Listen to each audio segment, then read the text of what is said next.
Thank you very much, Senator Dodd. It's my great, you've really outlined an ambitious agenda for us to follow today. And I'm going to introduce Damian Paletta, who is the economics editor of the Washington Post, a former White House correspondent, and like his fellow panelists, was in the room when it happened, covering the legislation that became the Dodd-Frank Act live 10 years ago. Damian, thank you very much for joining us. The floor is yours. Thanks so much, Aaron. Great to hear your voice, and Senator Dodd's as well.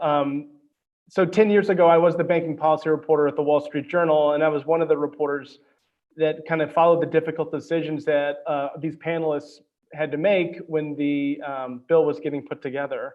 And so let me, we have a great panel and want to get right to the questions, but let me introduce them quickly. So we have Amy Friend, who's a senior advisor at FS Vector.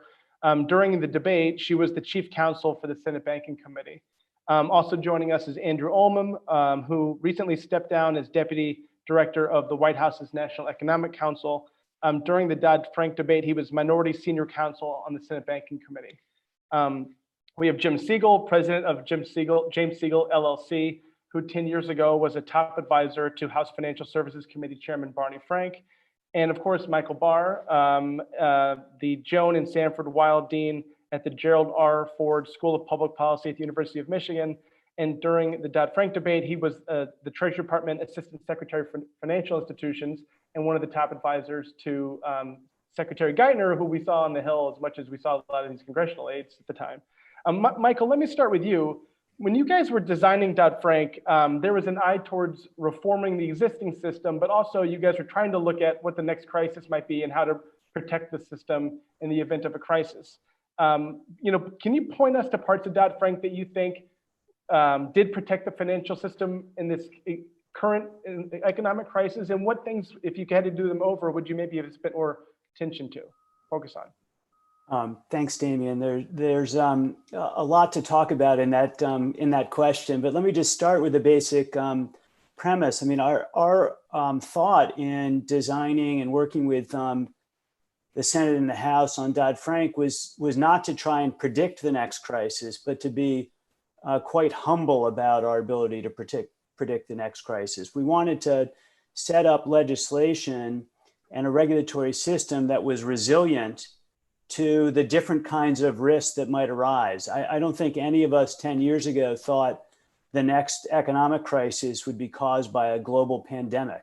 Mm-hmm. But what we tried to do was build resilience into the system so that when those risks hit the system, it's better able to absorb that risk and not pass it on to households and consumers and taxpayers. And I think the major elements of the Dodd-Frank Act do that.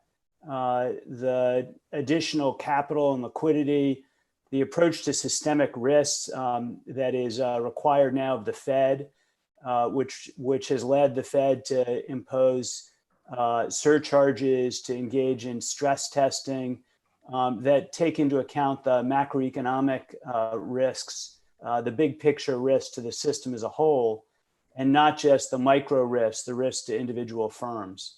So I think all those measures have made the system more resilient. The reform of shadow banking markets, particularly derivatives reforms, have made the system more resilient. And lastly, as we got the Supreme Court news this week, I would emphasize the creation of a strong Consumer Financial Protection Bureau that's looking out for American households. And that is so critical to making our financial system both safer and fairer. And with the Supreme Court's decision, we're now going to see a switch in directors with every president. But the major elements of the Consumer Financial Protection Bureau are intact and strong.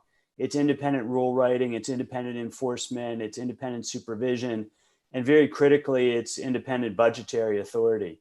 And all those measures, I think, will give the opportunity for the next director to undo some of the damage from the last 3 years and to chart a better course for the future. So in a big picture sense, consumer protection, derivatives reform, safety and soundness in the system were, I think, all strong wins. In any legislation, there's always things you wish you had done differently. I know, looking at Amy, that each of us probably has a provision, a sentence, a word on every page of that act that we wish had turned out differently. But I'll cite a few things that, we knew at the time that we wanted to tackle but couldn't in that legislation. Obviously, reform of Fannie Mae and Freddie Mac, which all of us thought would be the next big bill after Dodd-Frank. There was no political appetite to address, and there still isn't 10 years later. Money market fund reform, we thought was going to be accomplished by the SEC in a serious way. They had and have the authority to do that. We didn't include it in the bill, but I think we've seen, one of the first risks that came up in the current economic crisis was a risk of a run in the money fund sector. And you saw Treasury and the Fed step up to guarantee the system. So that's a second, I think, a big area. A third thing that I think is complicated is about the regulatory perimeter, how to bring non-bank major systemic institutions under Federal Reserve supervision. We had a system in Dodd-Frank Act to do that. There were designations that were done, but a combination of the administration and a court case blocked that from really being implemented. And then Treasury under the Trump administration changed the rules to make it extremely difficult to designate in the future if those rules stay.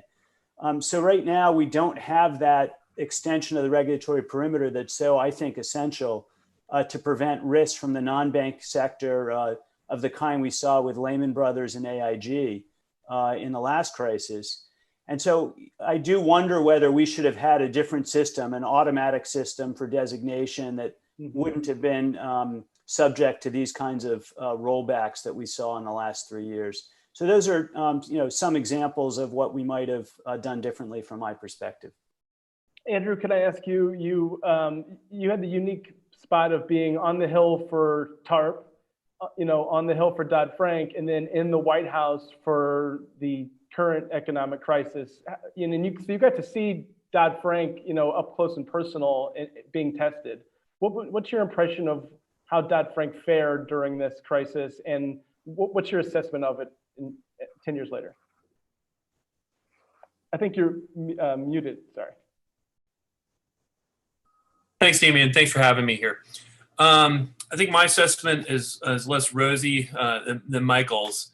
For the first point I think I'd like to make, though, is that for the current crisis, what really was important was really very little in Dodd-Frank, but really comes down to strong leadership. And I think in both crises, in 2008 and in the current crises, the distinguishing factor that I think often gets lost over in these debates is not the particular statute. It's making sure you have the right people in the positions.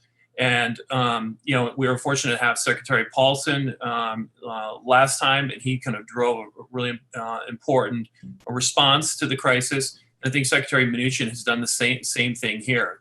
And that is, I think, a key point that gets lost in these debates. I don't think Dodd-Frank really had that much to do with the ability to respond now, for a couple of additional reasons. One is most of the capital and liquidity requirements and strengthening of the capital requirements of banks and other financial institutions would have happened regardless of Dodd-Frank.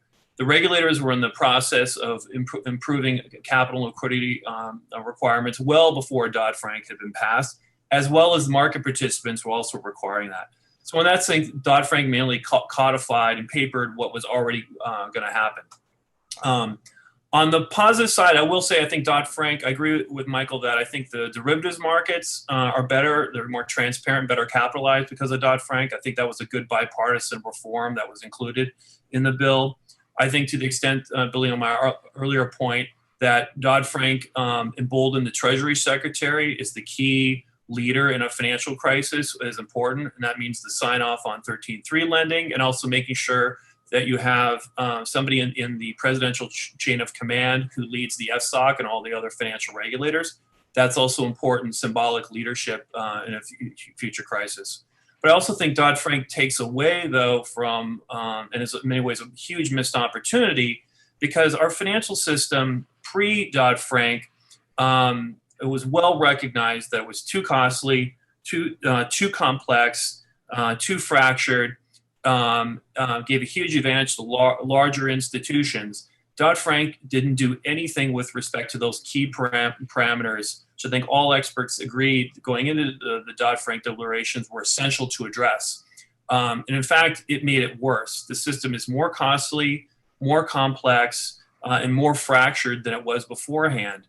And I think that is set us back internationally from being, rather than a leader in how financial regulation should be done, to an example of kind of what not to do when you're moving around your deck chairs on financial regulation. And in that sense, I think Dodd-Frank was a real kind of missed opportunity to come up with a world-class financial regulatory structure.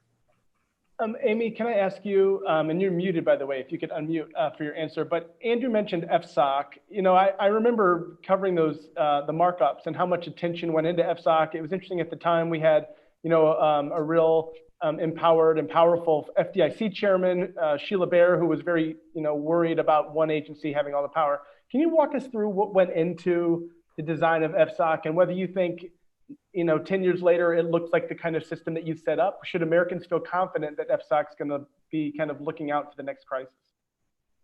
Sure, happy to answer that question. I also would like to respond to Andrew at some point. Sure. So we can get into it a little bit because I disagree with Andrew on a number of his assertions. But FSOC, so it was not a foregone conclusion at all that we would have an FSOC, right? There was a realization that we needed some type of augmented authority to spot systemic risks that may threaten the financial system, and that we needed an entity or entities that would have the authority to address those.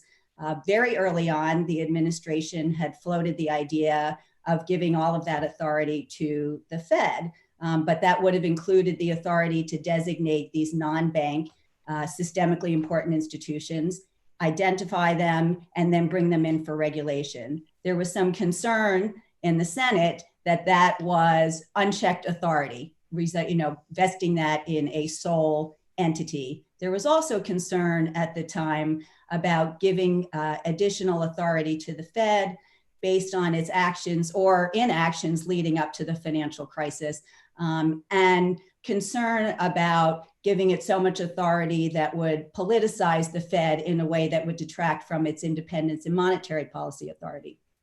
So over the course of shaping the legislation, the Banking Committee held numerous hearings. And I remember in one hearing, one of the witnesses said, we should think about establishing a council of regulators, which made a lot of sense. We have a very sort of fragmented regulatory architecture, lots of different regulators that sometimes have overlapping jurisdiction, sometimes not. And the idea is that those regulators collectively would be charged with watching out for emerging risks, sharing information. That had a lot of appeal. I remember the chairman was quite interested in it, but it also had appeal to the other regulators, like Sheila Bair, Mary Shapiro, who was the chair of the SEC, who very much wanted a seat at the table along with the Fed in identifying and addressing systemic risk. But it wasn't as easy as create a council. Then the question is, well, where does it reside? What authority should it have? Would a council actually be supervising for systemic risk? So there were different iterations. One was, how about creating a new independent agency that had all of these regulators as a council with a presidentially appointed head that would be an independent agency? And the thought there was perhaps that agency would be less political and therefore more not so reluctant to move forward in addressing the risks as they saw it, right? So sort of free of politics, if that's such a thing. But I would say that we ended up with a council inside the Treasury, and there the Obama administration and Senator Shelby and his staff saw eye to eye that ultimately this council should not be an independent agency, but should be housed in Treasury, headed by the Secretary of Treasury, for the ultimate in political accountability. So the decision was made to put it within Treasury, but then there were questions about what authority, who should be on that council. And I would say that over the course of the legislation, both the duties of that council were augmented and grew, and the number of voting members of that council grew. So we now have 10 voting members of that council. We have 5 non-voting members of the council, which includes 3 state regulators. And there are a litany of duties that this council has. So primarily it is to designate systemically important institutions outside the banking system, to designate activities that are systemically important, that a prudential regulator or regulator should step up and take action on, and that it can advise the Fed about their prudential authorities in systemic risk. But also, the FSOC can handle jurisdictional disputes amongst agencies. The FSOC is a place where a prudential agency can register a complaint that the Consumer Protection Bureau may have put out a regulation that could destabilize the country. That is a very, very high bar, but that authority resides with the council. So as different issues came up in the legislation, the council became a convenient place to put those different issues for consideration and disposition. So ultimately what we saw is that the Fed did get systemic risk authority alongside the FSOC, and they work in tandem. They each have their responsibilities. And I would just say, you know, where are we today? I agree very much with Michael that it was a mistake for the FSOC to curtail its own authority to designate systemically important institutions outside of the banking system. I know that designation was quite controversial. Senator Shelby and his staff had suggested that rather than giving this authority to the FSOC, that if the FSOC determined that a particular institution was systemically important and needed to be regulated outside of the banking system, they should come back to the Congress for authority so that the Congress could fashion a specific regime. That's quite cumbersome. That's not what happened. So I think I'm concerned that they have cut back on their ability to designate an institution outside of the banking arena, because we saw in the last crisis that risks grew up in these big financial institutions that were not prudentially regulated. And the other is that the FSOC is specifically tasked with looking for risks that emerge outside of the financial marketplace. And that is something that they could step up and I think be more proactive. So we see we're in the middle of one of those risks right now, which is a global health crisis that spilled over into the economy and the financial system. And I think Senator Dodd said climate change is the next risk. We don't have to wait till it's completely upon us for the FSOC to do something. Jim, Amy just talked about the regulators, and there were even more regulators then than there are now, and there's still plenty of regulators. But the one that got the most attention then was the Federal Reserve, and I think the Fed's at the center of the government's response in terms of regulators right now. You guys spent a lot of time working on that, the 13.3 debate within Dodd-Frank. Can you walk us through, you know, what that debate was like, what you guys are dealing with, and whether you think the restrictions or the things you put in place in Dodd-Frank are working now, or whether the Fed's kind of doing whatever it wants? Sure. The Fed Reserve used a very little known section of its powers called 13.3. And in emergency, exigent circumstances, the Fed could step in and lend money to any entity in the country. This was created, actually, it wasn't created in the New Deal, it was created before the New Deal in the Herbert Hoover administration. And it had been used very little for the intervening 80 years. In fact, I don't think really anybody outside of the Fed knew about it. I don't think any members of Congress knew about it. If they did, it was something that was never in the forefront. And then in the Bear Stearns crisis in March where the Fed came in and helped JP Morgan take over Bear, it was used for the first time, and I think most congressmen were kind of surprised that the Fed had that power. In fact, someone said later on, they used it for AIG, they used it for Citigroup, they used it for Bank of America. And I know someone came in and said, you have $80 billion that you can just lend. And they said, we have $800 billion, which at the time seemed outrageous, but now it's been used a number of times since then. So Congress, letting it in a crisis, the Fed acted, but in Dodd-Frank, we thought that it would be a good idea to at least channel and maybe curb some of the powers, because when you have an independent entity that can lend that kind of money to anybody, it could lead to both kind of cynicism and cronyism, although it was not used by the Fed in that way. We thought that it would be better to try to curb some of that. So some of those powers were changed. Instead of lending to any entity, you could only lend in categories. So that which is what they're doing now, and they're setting up categories to set instead of an independent entity. Also, the Secretary of the Treasury has to sign off. Now, Bernanke and Paulson, then Bernanke and Geithner worked very closely with each other. Treasury was pretty much on board with everything, but we wanted that made formally. We also wanted all of the recipients with a time lag to be known to everybody. So instead of this being, again, in secret, we thought that it would be better that there was full transparency. And lastly, we didn't want money being lent to insolvent companies, but only for liquidity purposes. Now, that's kind of hard in an emergency to differentiate between insolvency and liquidity. I think Lehman could have been deemed either way. It was deemed insolvent, but I think it could have been a liquidity problem at the time. But in any event, so that we changed it in those four ways. This was not one of those areas that was really debated by committee members. It was not out front. It was really handled more by the members of Congress and staff with the Federal Reserve behind the scenes, because it never came up really in committee. That I don't remember it being debated in the committee during the markup or even during the hearings.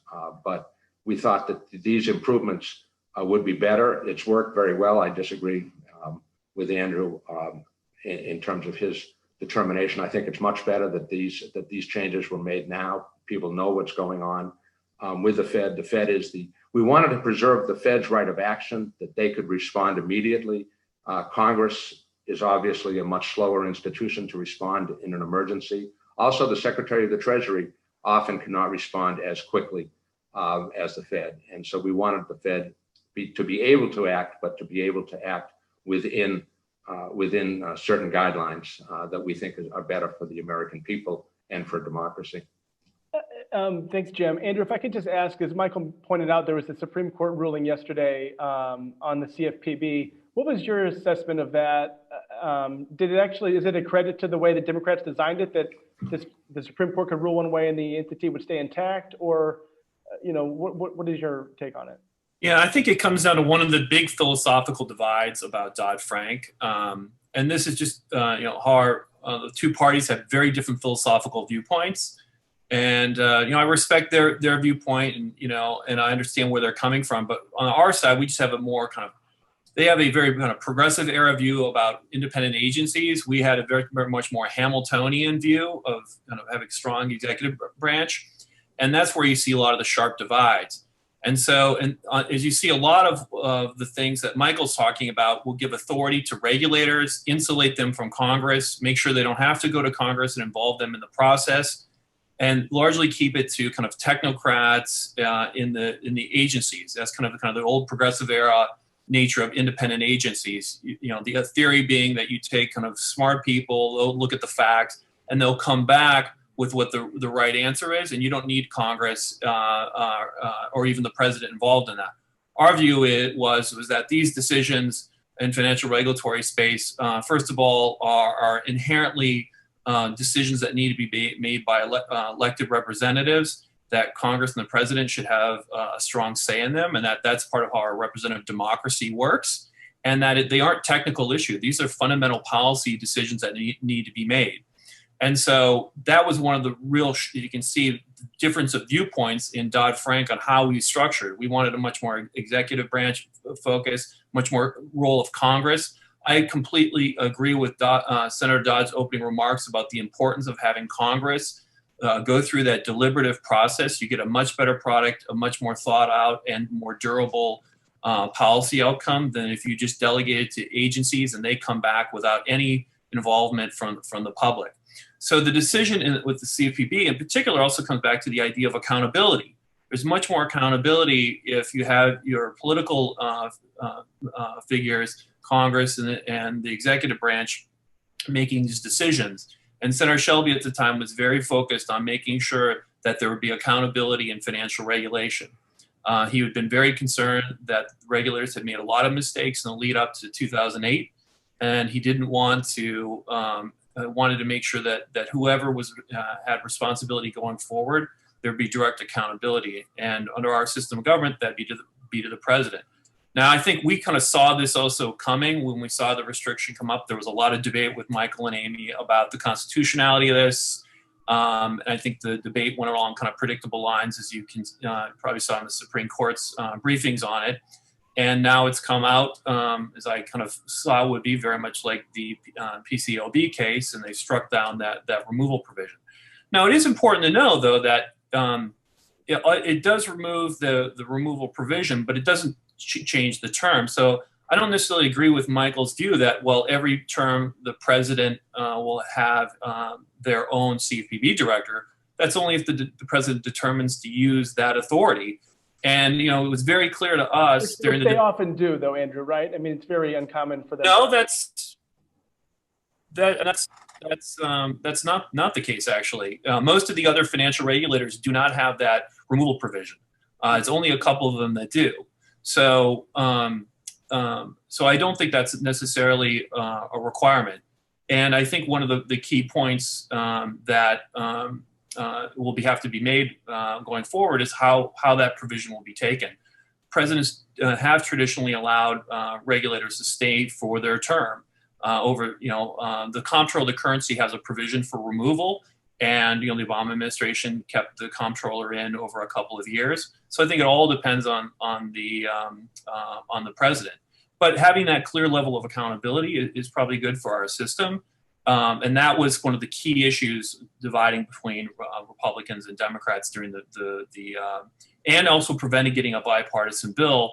And now looking back, it'd be interesting to know if we knew this was going to come, whether or not that would have changed potentially the outcome on the overall vote on the bill. But guys, I don't think so, Andrew. I mean, you guys were totally, the Republicans in the Senate were totally opposed to a Consumer Financial Protection Bureau. You're talking about it now like there was a debate about the constitutional provisions and Hamilton's view of government, but that wasn't the case. There's a huge fight in the House and the Senate over creating a Consumer Financial Protection Bureau, and it was all about not wanting consumer regulation. It was fought in very broad terms. No, I remember the debate. I remember what Senator Shelby said to me about it, and it certainly wasn't about Hamilton. It was about consumer protection or not. And, I think it wouldn't have, if we had had a single director versus a multi-member commission, the outcome would have been the same. If we had had a single director with the removal powers the way we had it or the way that it now is after the court case, the fights would have been the same. This is really a red herring. The issue is, are we going to have strong consumer financial protection going forward or not? In the last 3 years, we've seen significant rollbacks by the directors of the CFPB on payday lending, on prepaid card rules, on forced arbitration clauses, on enforcement. And we need to, have a director and a CFPB that's actually fighting for American families. Well, now, again, listen, you're getting more political now as opposed to talking about kind of what the facts were at the time. What the facts were at the time, though, is Senator Shelby had been very clear that we were up for stronger consumer protection. You can go back and look at a bunch of the amendments that were filed as part of that process. There was a real issue, though, about separating consumer protection from safety and soundness, and that there are two sides of the same coin, right? A bad mortgage is not only bad for an institution, but bad for a consumer.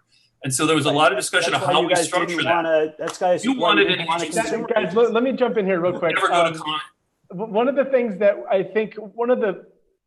really stuck with me, and I think probably stuck with everybody, was this idea of too big to fail that emerged, during the crisis. And whether Lehman Brothers was too big to fail or Wachovia or other companies at the time. Amy, can you help us? I mean, I think a lot of Americans would look at the biggest banks now and they're bigger than they were then, So if anything, these financial companies are bigger in terms of assets than they were then. Should Americans feel like Dodd-Frank fixed that whole issue of too big to fail, or is that a overly simplistic way to look at it? So Americans should feel confident that the financial system is far more stable, transparent, resilient than it was 12 years ago, 10 years ago, when Dodd-Frank passed. You're correct that these big institutions are larger. They are less exposed. The regulators understand the risks. The derivatives are now cleared and exchanged. And I think we've seen a number of improvements in the system that should give people confidence. We also created this orderly liquidation authority, which is a way to unwind a failed systemically important financial institution that didn't exist during the crisis. So there you saw sort of policymakers going back and forth. Lehman can fail, Bear Stearns can't fail. We're not allowed, AIG can't fail because it'll bring the entire system down. And I think this is something that Senator Shelby joined Chairman Dodd on, which is how are we going to create a system where we can make sure that a failing financial institution is not going to bring the entire system down without a bailout. And I think that Dodd-Frank put in place a very credible framework on the back end and put in place a very strong framework in the front end. And I also think that the consumer protection is a big part of that, which is the consumer can be a canary in the coal mine, as they were leading up to the financial crisis. If the regulators had been focusing on the quality of these mortgages and stepped in and done something earlier, we could have averted something that grew into this huge financial crisis. I can also say, Damien, that just going back to what Andrew was saying, in the House, it was in fact an agency. It was changed to a bureau in the Senate. Senator Corker's idea, by the way, Republican. But the partisan split over consumer protection was deep in the House. That was the lightning rod. Everybody practically on the whole bill, they only paid attention to that. There was an amendment on the floor of the House that Chairman Frank allowed. He had the discretion not to, and it was on the existence of a consumer protection agency at that time. So it wasn't presidential appointment or not, as was decided yesterday. And most of the laws, all the laws that were transferred to the Consumer Protection Bureau now were already in existence before, but the Fed and others chose not to enforce them because, as Andrew said, that conflict between safety and soundness, and they always deem safety and soundness to prevail over consumer protection. That's why we needed a bureau or an agency in itself. Jim, can I also ask you, though, about the political / populist legacy of the financial crisis? I mean, I think, there was an element in 2009 when people were saying, well, why can this guy get bailed out, but I can't? Why is this bank getting bailed out, but not me? Now we had the whole thing with the Paycheck Protection Program. Why is this company getting money, but I can't? Like, do you think the populist backlash to the crisis is something that still resonates with a lot of Americans now? Like, this isn't, I'm going to get screwed. I'm not a big, rich bank or a private equity firm. Do you think Americans are just more cynical about the financial system and regulators now because of that? I think that's a good point. I think it did lead that, and some of the pushback on the ACA led to the Tea Party, which then was pretty anti-government, very cynical about all of government. It wasn't limited to the financial area, but yes, some people made a lot of money, including those from the banks that had really exploited the subprime market. People walked away with still millions of dollars. So yes, it was a problem, and that's what Dodd-Frank tried to come in and fix with much better regulation, closer regulation, not only in consumer protection, but FSOC as well, and other areas. And then Andrew, Michael mentioned at the outset on Fannie and Freddie and money markets. I mean, Obviously, there were some things that were just too hard to do politically. It seemed like, you guys were barely able to get rid of the Office of Thrift Supervision. Like that was a huge deal. But the fact that Fannie and Freddie are still in conservatorship all these years later, that money market funds had to be bailed out 15 minutes after the pandemic began, is there a lot of unfinished business from the financial crisis that is never going to get sorted out? Yeah, I think as I indicated earlier, certainly we still have a very costly, complex, and fractured regulatory system that Dodd-Frank, made worse. Certainly, as I noted, there are a few good reforms in there, but the overall direction, unfortunately, was a big missed opportunity. When I actually look back now and seeing what were the key pieces of legislation that were passed during that era, it's not Dodd-Frank that really rises to the top, but it's HERA, which is even less well known, Housing and Economic Recovery Act, which dealt with the GSEs. And, is that the bazooka legislation? Yeah, and that provided the framework to put the GSEs in conservatorship. And, Senator Shelby had been working on that for years. Democrats had really pushed back on stronger capital and stronger regulation on the GSEs, and it was only until the crisis was he able to get the majorities needed to push through a real strong bill, and that finally went through. And I think that was really, really important for finally getting the political support for that bill. And that piece is in this crisis has been instrumental in making sure. Now, one other piece I just want to go back to too is on the 13th. With an independent regulator. With independence from the 13.3 authority, one piece that I think is often misunderstood there is that there's a connection between the 13.3 authority and the orderly resolution authority in Title II. And what 13.3 really was trying to do was to say the Fed is not going to be in the bailout business anymore. If you have an entity that is failing, it goes to Title II. It doesn't go through the Fed's liquidity provisions. And I think that is certainly an important step in the right direction. It really doesn't undermine the Fed's liquidity facilities. It does mean that too big to fail really does depend on the personnel you appoint in your financial regulatory space, because that Title II authority is all dependent on what the regulators do. And then lastly, I think looking back on the crisis, one area that was not successfully done in Dodd-Frank that I do actually think has been a problem in this current crisis is that discount window lending is still is something that banks are still reluctant to do.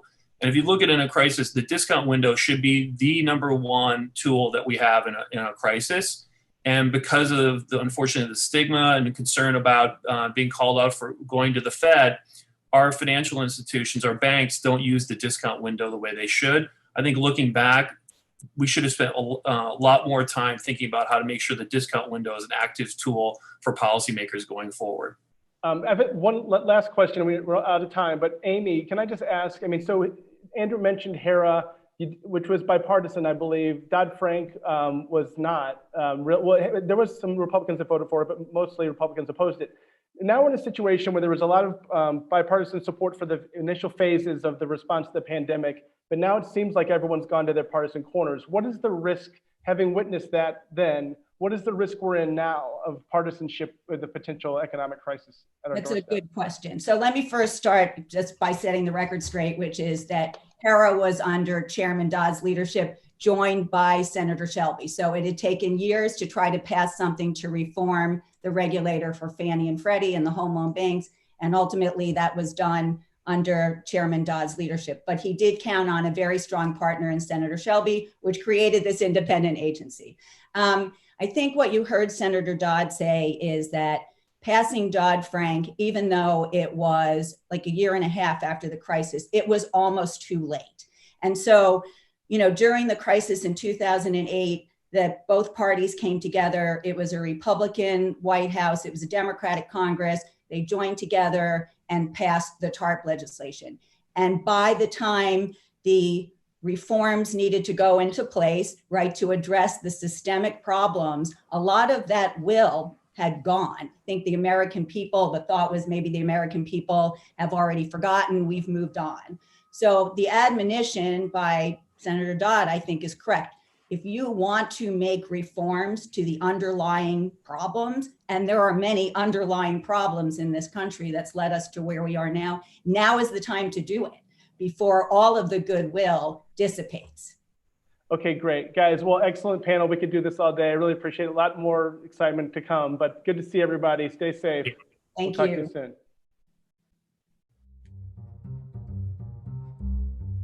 Thanks for watching. Be sure to like and subscribe for more videos from Brookings.